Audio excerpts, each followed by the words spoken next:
Hey guys, what's up? It's Halsey and you're watching Pop Crush.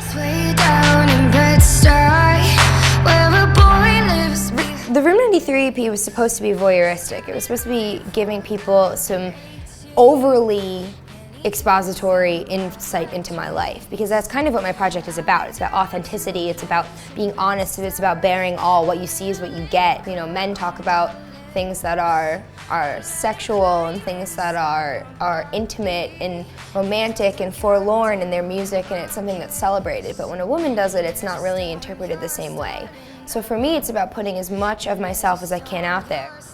I am a female writer, and I am trying to make music that is honest and that is romantic and that is authentic. And I think that the person who really embodied that the most to me was Amy Winehouse. And I think that she wasn't polished and she wasn't ashamed and she didn't apologize. And people had a lot of awful things to say about her and a lot of awful assumptions to make and a lot of awful judgments, and she kept writing.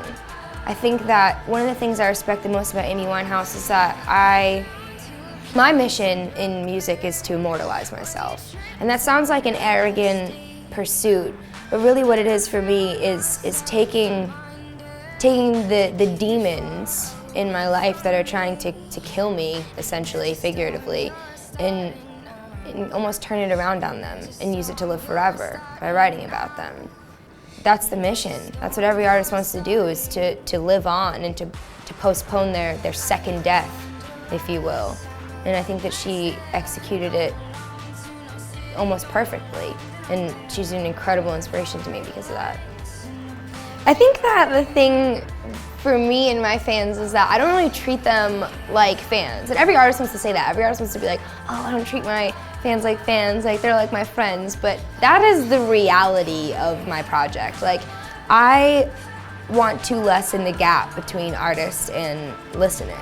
Because, I mean, some of these kids are my age. I'm 20. So a lot of these people listening to my music are 17, 18, 19, 20. They're people who probably I would become friends with if I met them in a normal setting. So just because they're in line for my meet and greet doesn't mean, you know, that I don't want to be their friend. I mean, if they like my music, we already have something in common. So, you know, that's a starting point. And I think that my level of engagement online is a lot less, thanks for buying my album, you're a great fan. Thanks for coming out to support me, you're a great fan. And more like, almost guerrilla warfare. Like, I go stalking through Twitter and I love catching people off guard because they have dedicated parts of their life to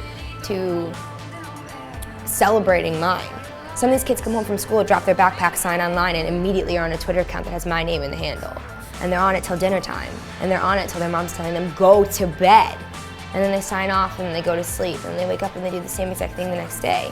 So if they're so heavily invested in my life, I feel like I owe the same to them. I just did a cover a couple months ago of Walk the Line. And I kind of took this song about staying faithful to the person you love, and I kind of turned it into something really dark and kind of unnerving about walking this line and feeling addicted to someone and feeling like you can't escape someone. And you know, this lyric, you've got a way to keep me on your side.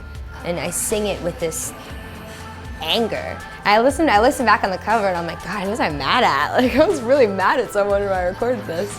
But I hope it sees the light of day at some point because it's definitely a flip.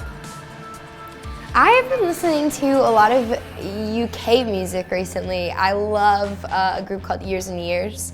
I love a band called Catfish and the Bottlemen. They are absolutely incredible and my music crushes for sure. That's probably one of my dream collaborations, is Catfish and the Bottlemen. They're close to my age and they're fairly new in the same way that I am. And their lyrical content is similar to mine in the sense that it's just honest. I think that The Weeknd writes music that's dark and that's sexy and that's honest, that's unapologetic, and so it's kind of inspiring to me. And last but not least, a lot of Alanis Morissette. Just, you know, a female with something to say, and that is something I can relate to and I can emulate.